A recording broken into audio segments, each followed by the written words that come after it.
Hi guys, Lincoln here with hostlincoln.org, and today is the 8th day of our affiliate marketing challenge from 0 to 1k in the next 90 days.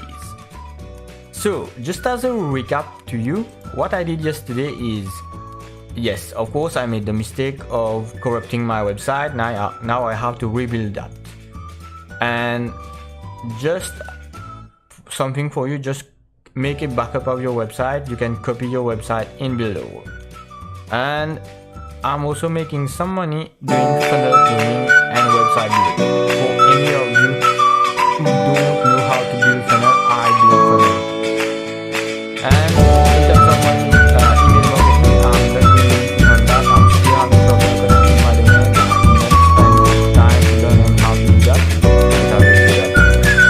So all in all, I have 5 videos and 5 articles as of yesterday. I did 1 article today and I made research on things you might need on how to make money online.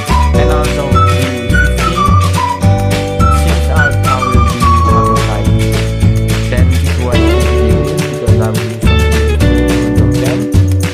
And today is the 20th February of 2019.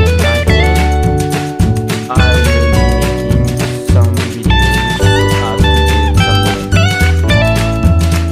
I'm having a lot of followers on my Instagram account on this side, and I will use that to drive traffic to my YouTube channel, then in my funnels, or directly to my hooklink. It will depend, and it will depend on the strategy.